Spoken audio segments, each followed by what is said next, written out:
Esta es la serpiente de cascabel del género Crotalus. Es impresionante, su veneno es potente y neurotóxico. Afortunadamente es infrecuente en Latinoamérica, pero todo esto y más lo aprenderemos en nuestra masterclass de accidente ofídico, en la cual aprenderemos de todos los géneros de las serpientes, aprenderemos de los venenos, aprenderemos del antídoto para la mordedura de serpiente. El accidente ofídico es considerado una enfermedad ocupacional. El 86% se da en el área rural, el 80% se da en el sexo masculino, siempre los hombres arriesgándose más en los trabajos. El 54% se va a producir en edades productivas entre los 15 y los 44 años y se va a presentar en un 25% de los escolares entre los 5 y 14 años. A nivel mundial vemos que hay más de 3000 especies de serpiente, de las cuales solo el 10%, es decir 300 especies, son venenosas.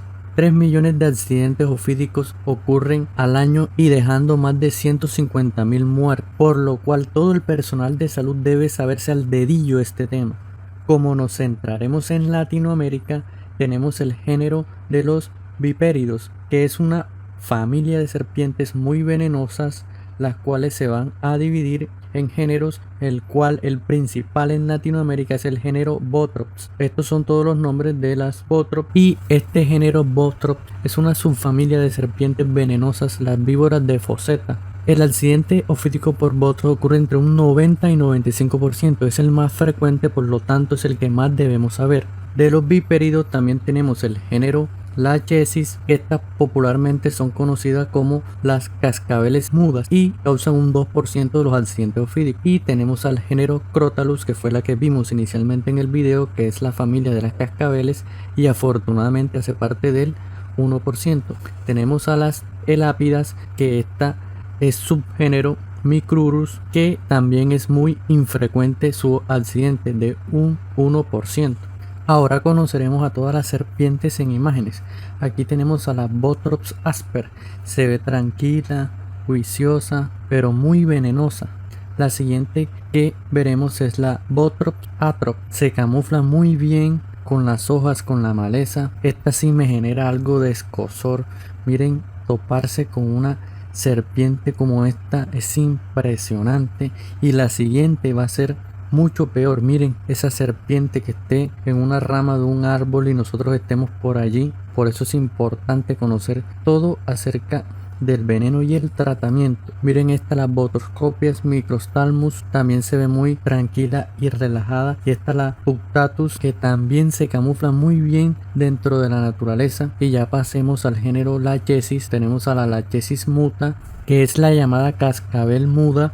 Y tenemos a la imponente del género Crotalus, la serpiente de cascabel, muy venenosa, muy neurotóxica. Y del género Micrurus tenemos la serpiente coral. Generalmente todas las serpientes, mientras uno las deje tranquilas, mientras no seamos una amenaza para ellas, mientras no le demostremos miedo, ellas van a estar tranquilas y no seremos una amenaza para ellas, por lo cual no habrá mordedura. A continuación veremos la importante diferencia entre una serpiente no venenosa y una venenosa. Vemos que la no venenosa tiene una pupila ovoide y la venenosa tiene una pupila elíptica.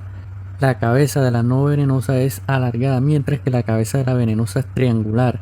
En cuanto a las escamas, vemos que las escamas grandes para las no venenosas y las escamas pequeñas más finas para las venenosas. También los colores no geométricos de las no venenosas y los colores geométricos de las venenosas. También la cola larga y delgada de las no venenosas versus la cola corta y gruesa de las venenosas. Las no venenosas generalmente son diurnas y las venenosas nocturnas.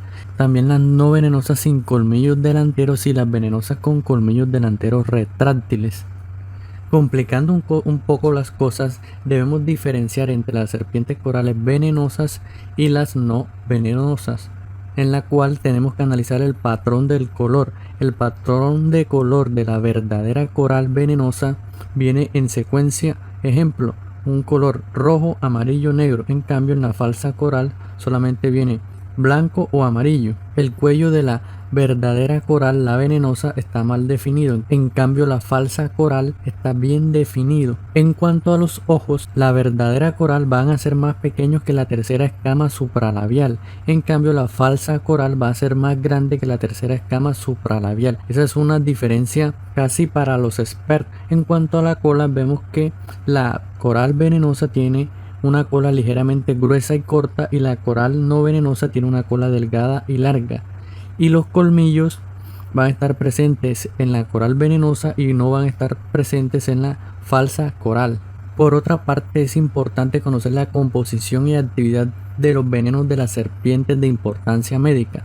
Tenemos el grupo Botrops, el cual está compuesto por metaloproteinasa fosfolipasa A2, lectina aminooxidasa, los cuales van a tener una actividad hemorrágica, coagulante, desfibrinante, miotóxica y letal. Y aquí le pongo un ejemplo de una serpiente del género Botrops. En cuanto al género Lachesis, vemos que el principal componente va a ser el péptido potenciador de bradicinina, las cuales van a tener una actividad hemorrágica, coagulante, desfibrinante, miotóxica, proteolítica, y va a causar una hemólisis indirecta y también será letal. Aquí está la imagen de la Lachesis para ir teniendo memoria fotográfica y conocer toda la serpiente. En cuanto al veneno del Crotalus, vemos que está compuesta por una crotoxina, por crotamina, por fosfolipasa A, las cuales le van a dar principalmente su actividad neurotóxica, miotóxica, sistémica. También va a ser edematógena leve, nefrotóxica, fibrinolítica, y va a causar alteraciones hemostáticas. Aquí tenemos el ejemplo de la serpiente de cascabel, que hace parte del género Crotalus. En cuanto a las elápidas, que sabemos que el género es Micrurus, esta tiene un componente que tiene la toxina de 3 dedos, que tiene la fosfolipasa A2, inhibidor de tipo Kunitz, lectina tipo C, las cuales van a tener una actividad predominantemente neurotóxica, que va a causar un bloqueo neuromuscular por todas estas neurotoxinas, y también van a producir cardiotoxicidad, miotoxicidad, hemólisis, hemorragia y mucho edema. Este cuadro de la composición de todos los venenos es importante tomarle capture o tomarle foto y tenerlo en cuenta, porque conocer qué serpiente fue la causante de la mordedura es lo que nos va a permitir a nosotros los médicos instaurar un tratamiento efectivo. Hablando del diagnóstico, vemos que el diagnóstico etiológico se establece en el 50 a 70% de los casos. Vamos a saber qué serpiente fue la causante de la mordedura.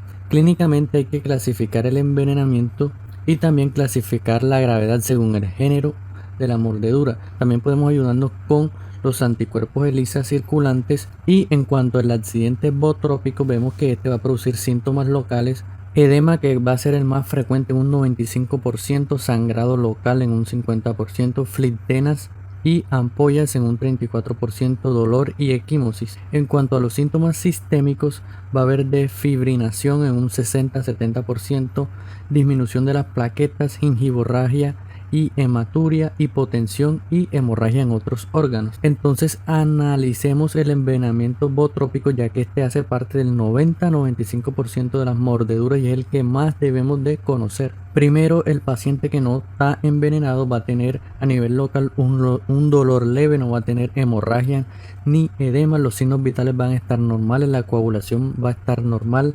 ¿Qué vamos a hacer en este paciente? Vamos a observarlo por un periodo de 6 horas y posteriormente vamos a repetir las pruebas de coagulación. En cambio, el paciente que tenga un envenenamiento leve, que hace parte del 40% de los pacientes, va a tener edema de 1 a 2 segmentos con aumento del perímetro, pero va a ser menos de 4 centímetros. Va a haber equimosis o hemorragia local escasa. A nivel sistémico no va a haber hemorragia sistémica, la coagulación no va a estar normal o puede estar alterada y no va a haber complicaciones. En un envenenamiento débil se establece que hubo por lo menos 100 miligramos de veneno, con lo cual se va a tratar con 2 a 4 frascos del suero antiofídico, dependiendo de cuál se use. Si es el suero del Instituto Nacional de Salud, serían 2 o 4 si son los sueros Probiol o Bioclon. En el envenenamiento botrópico moderado, que se va a producir en un 40%, ya aquí a nivel local va a haber edema de 3 segmentos, hemorragia local activa, flictena, pero no va a haber necrosis. Y a nivel sistémico va a haber gingivorragia, hematuria, equimosis, sangrado en todos los sitios de venopunción o heridas recientes, y las pruebas de coagulación van a estar muy alteradas. Aquí se establece que hubo mínimo 200 miligramos de veneno, los cuales vamos a tratar con 4 a 8 frascos de suero antiofídico. En cuanto al envenenamiento grave, que ocurre en menor frecuencia, un 15% aquí a nivel local, vamos a ver edema de toda la extremidad con compromiso de tronco, cara, cuello, genitales. Va a haber una hemorragia local activa, van a haber flitenas superficiales abundantes, va a haber necrosis superficial o profunda. Cuando me refiero a necrosis es que literal el paciente va a tener el pie o la mano o la extremidad totalmente negra, necrótica. A nivel sistémico van a presentar hipotensión, va a haber un colapso cardiovascular, va a haber un síndrome hemorrágico tipo coagulación intravascular diseminada, falla renal aguda crónica, falla orgánica múltiple. Se establece que hubo mínimo 300 miligramos de veneno, por lo cual vamos a tratar con 6 a 12 frascos de suero antiofídico. En cuanto a las complicaciones asociadas, vemos que tenemos a la enfermedad del suero, que se describe como una reacción de hipersensibilidad generalmente a fármacos. Es muy frecuente en un 30 a 75%. Tenemos también infecciones de tejidos blandos como abscesos, celulitis, fascitis, entre 11 y 30%, insuficiencia renal aguda hasta un 38%, síndrome compartimental en un 3 a 7%, hemorragia en el sistema nervioso central, que sería gravísimo, afortunadamente es infrecuente, entre un 2 a 3%, y derrame pleural, aborto, muerte fetal y abruptio de placenta menos de 1%, con una mortalidad global entre un 3 a 5%.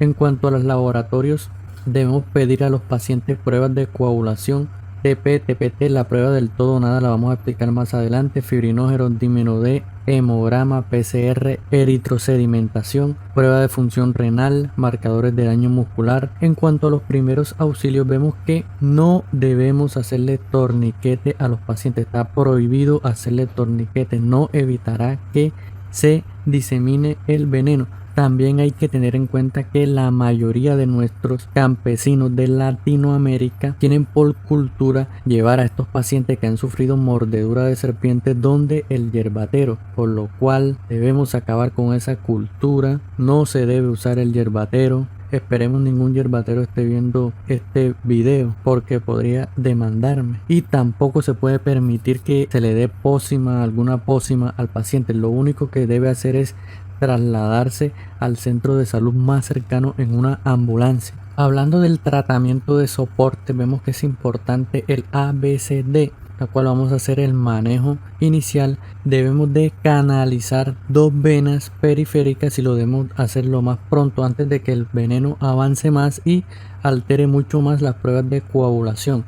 En cuanto al manejo de los líquidos, vemos que debemos usar solución salina o lactato de Ringer, y también debemos lavar la herida. Si el paciente va a presentar choque hipovolémico, podemos usar 10 a 30 mililitros por kilo en bolo. Y tenemos la prueba de todo o nada, en la cual se requiere 5 centímetros de sangre venosa fresca que se coloca en un tubo de ensayo. La dejamos reposar en temperatura ambiente durante 20 minutos. Si ocurre coagulación, la prueba será negativa y puede sugerir que no esté ocurriendo hemotoxicidad del veneno y no haya necesidad del antídoto. Si no ocurre coagulación, la prueba va a ser positiva y se apoya el diagnóstico de accidente ofídico. Sin embargo, el uso de esta prueba no va a descartar que nosotros le pidamos los exámenes como pruebas de coagulación, debido a que esta prueba es muy inespecífica. Solamente será aplicable cuando nosotros no contemos con el recurso, es decir, aquellos centros de salud que sean rurales.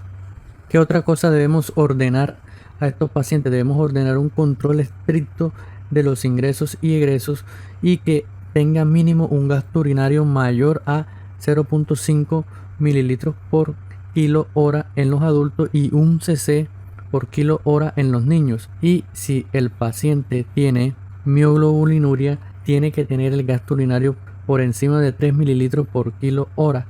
Hay que aspirar las flitemas y podemos hacerle gran y cultivo, ya que la mordedura de serpiente en sí no necesita antibiótico profiláctico ni tratamiento antibiótico.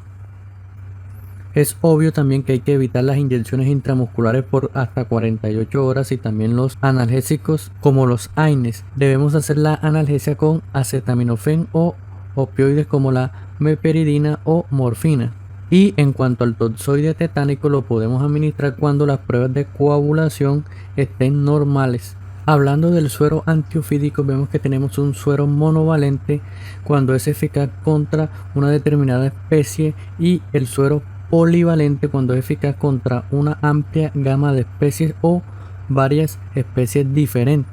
Vemos que el antisuero va a neutralizar el veneno deteniendo un mayor daño, pero no invierte el daño ya hecho, por lo tanto lo debemos administrar tan pronto como sea posible. Aquí en la imagen vemos cómo se ordeña el veneno de una serpiente para la producción de suero antiofídico. El antisuero se crea mediante la inyección de una pequeña cantidad de veneno blanco en un animal como un caballo, oveja, cabra, conejo. El animal va a sufrir una respuesta inmune para el veneno produciendo anticuerpos contra el veneno de la molécula activa. Y estos anticuerpos somos los que vamos a usar personal de salud para tratar a las personas que tengan mordedura de serpiente. Aquí en la imagen tenemos varios frascos de suero antiofídico polivalente, el cual usamos para los accidentes ofídicos.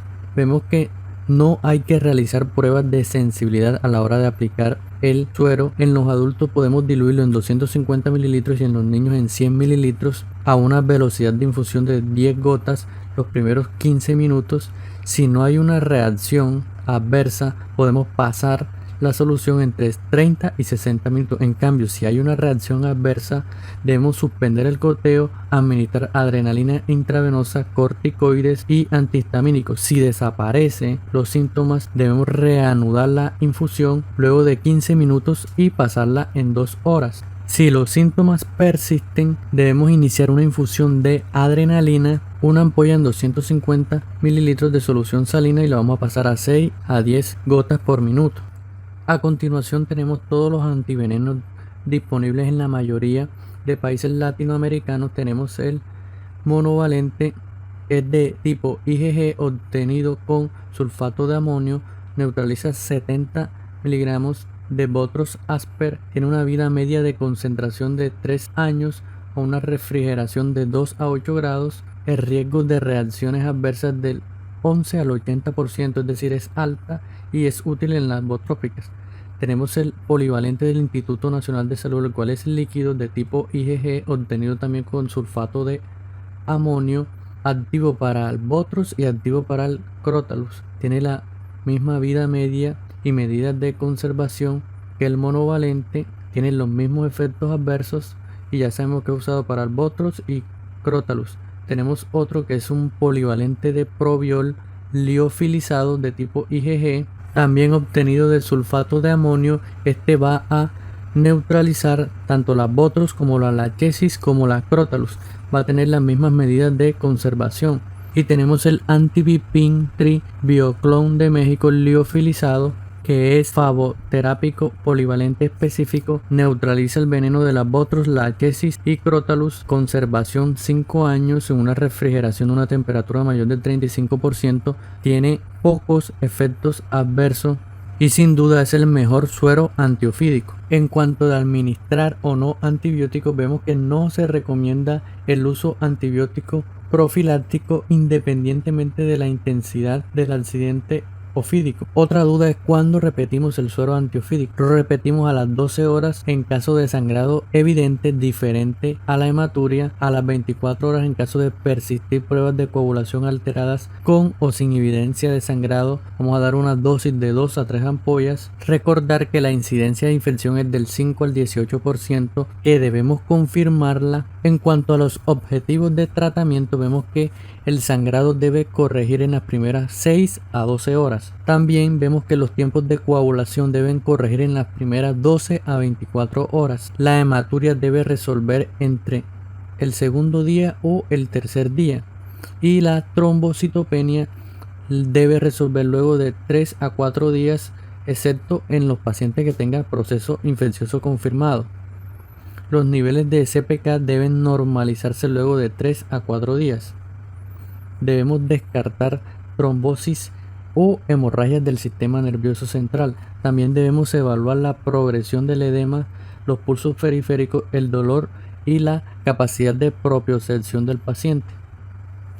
Si el paciente presenta síndrome compartimental, podemos usar mannitol al 20%, 5 mililitros por kilo en 30 minutos y lo vamos a reevaluar en 4 horas.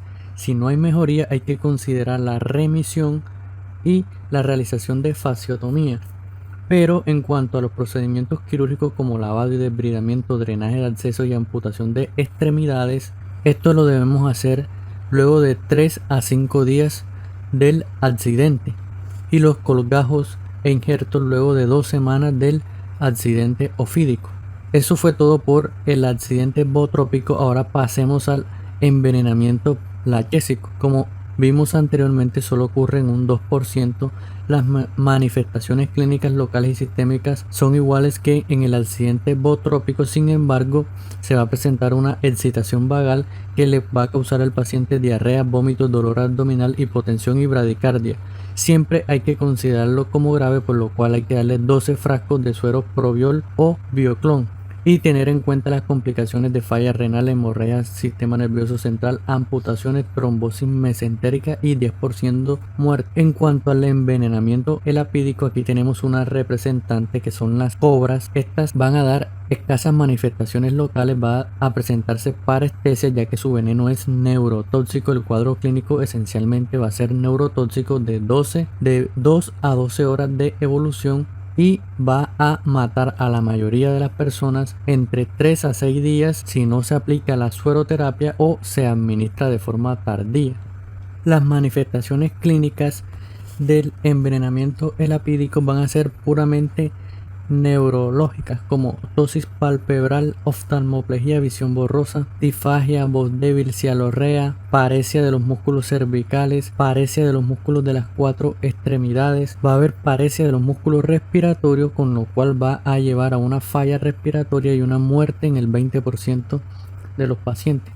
En cuanto al tratamiento y seguimiento, vemos que debemos hospitalizar en la unidad de cuidados intensivos, ya que el 50% requerirá de soporte ventilatorio y esta será una medida salvadora en caso de no contar con el veneno. Vemos que tenemos que darle una sueroterapia de 5 a 10 ampollas del suero del Instituto Butantan de Sao Paulo, Brasil, que es un suero antielapídico, o también del suero Coralmin, ya que yo mencioné las cobras, pero también las corales hacen parte de las elápides. No estará recomendado repetir nueva dosis.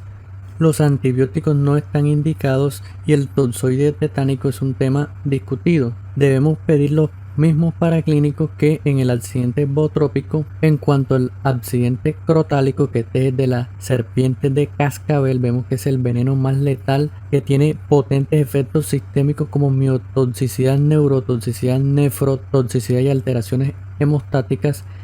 El tratamiento siempre debe hacerse en un hospital de segundo o tercer nivel de complejidad y debemos tener un buen soporte de líquido para que haya diuresis aumentada para prevenir el daño renal por la rhabdomiólisis que produce este veneno. Por lo tanto, hay que mantener a más de 1 mililitro por kilo hora en los adultos y más de 2 mililitros por kilo hora en los niños. Se usa furosemida solo cuando no se logre un buen gasto urinario a pesar de los líquidos.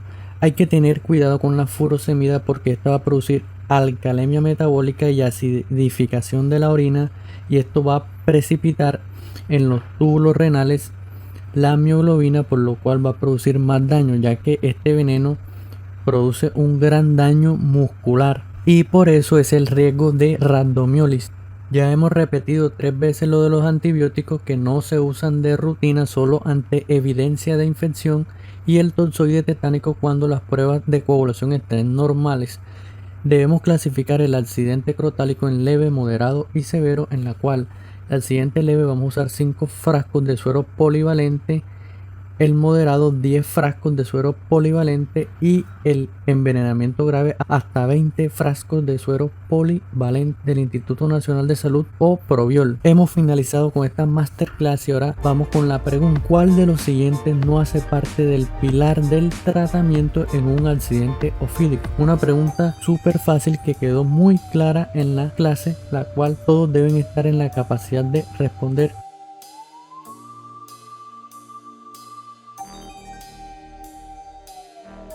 Que el torniquete no debe usarse en los pacientes con accidente ofídico.